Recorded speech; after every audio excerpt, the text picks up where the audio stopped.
Alrighty everyone, welcome back. It is now May 19th of 2023. We are just about 1 month away from when both Disney and Lucasfilm are going to kickstart their marketing plan for the Ahsoka Tano series, ahead of its July final trailer debut that's really going to set things up for its August release.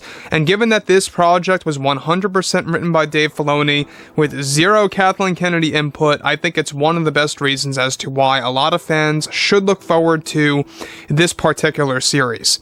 This is Mike Zero. Subscribe if you're new and like this video to see future Star Wars updates. I'm also on Twitter at Mike01. I thank you all so very much for the great and kind support, and let's get right into it.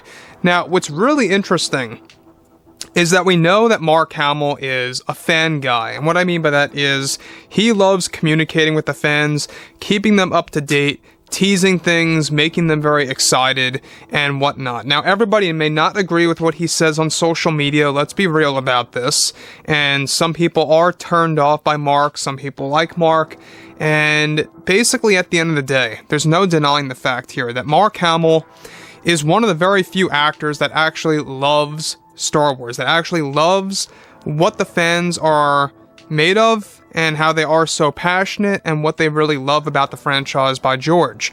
And it's exactly why he tried to stand up for himself with The Last Jedi against Rian Johnson.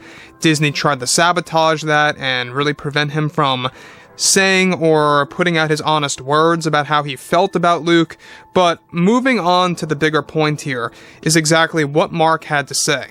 Now, specifically, with actor Mark Hamill actively communicating with the fans as of late, he recently was able to reveal something very significant to the fans that may find to be very controversial. Hamill went on to state the following.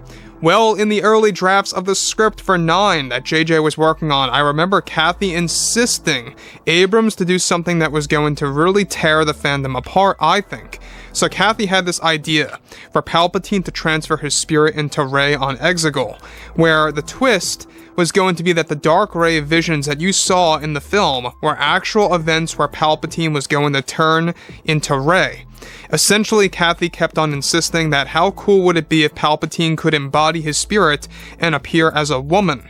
If something big like that Kathy wanted to do, and JJ was totally against it and knew it was too extreme for the audience, as he knew they would get backlash for that, since Kennedy was strictly doing this to fit a certain view of the movie. Now let me stop right here quick about what Mark Hamill is saying. I don't know how a lot of us missed this. It's almost like it flew before our very own eyes, but there seems to be some kind of, remnants of this initial plan by Kathleen Kennedy in the final cut, where Palpatine wants to transfer his soul into Rey. Now look, I understand. This has been done in Legends before. It's been done plenty of times, especially, different, genders and so to speak, different species even.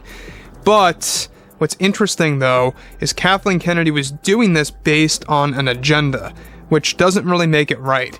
And I think that this is why, obviously, Mark is saying that JJ was against this. He was against this idea. He knew it was too crazy and too out of left field, like he says later on. And it wouldn't have worked. It would have felt very, just inauthentic and unreal. But moving on to what Mark has to say, we do know that Mark Hamill is a guy that likes to talk the truth. He likes to give his honest opinions lately because he is, let's face it, he's working now strictly with John and Dave, and they do plan on really expanding his character of Luke in the Dave Filoni Star Wars film and the upcoming Star Wars TV shows like Acolyte, or should I say Ahsoka, Ahsoka Season 2 and Mando 4 for starters. Now, beyond this, he goes on to elaborate. So yes, we did have this scene that Kathy insisted JJ and Chris to write, where Rey strikes down Palpatine, he dies, and his spirit lives on and becomes one with Rey. It's at this point where the dark Rey visions are that she didn't turn to the dark, but rather was overtaken by Palpatine. It was this kind of gender plan that Kathy had in mind, and everyone knew it wasn't going to fly by swapping genders. This pitch only lasted for about a month, and only some dialogue in the final film was left in to cater to the original vision. Now again, he's actually alluding to when Palpatine says, kill me, I want you to kill me, so that my spirit can transfer into you. You will be Empress, we will be one. Alright? So, it seems as though that is the remnant dialogue of Kathleen Kennedy's initial plan to quite literally make Palpatine into a character that we would have totally been against. And look, I said this before, and I'm going to say it again. This was done in Legends, alright? It's nothing new. But the problem here is Kathleen Kennedy was using that as a way to fit her narrative, to obviously do what she wanted to do with Palpatine. So, the end of the line here is this. Mark Hamill goes on to elaborate further. Even Daisy knew this was a little too out of left field and overboard for the audience, and it was an idea that was short-lived. So keep in mind that this did not go on for long. It was short-lived before George came in, so this was before the refilming stage of Episode 9, to help JJ and Chris with some scenes that ended up getting deleted. Now, again, guys, I'm not surprised by this. I'm really not. I mean, when you look at Episode 9, it's there, the dialogue fits exactly what Mark Hamill's talking about, I'm not all too shocked. And look, in isolation, the dialogue, I guess it's fine. You know, when Palpatine, knows that he's compatible with Rey because she is a direct descendant of him. She's the granddaughter of Palpatine. It's the only way it would really work because he's got no clone bodies left. So we wanted to use her as a host where the dark side essence would not degrade that body. And that's why, by the way, Palpatine is seemingly hooked up to IV fluids or whatever is being worked into his actual flesh in Episode 9. You can see those tubes in back. Actually, JJ kind of hinted that was actually Bacta fluid being implanted through his body to keep him alive.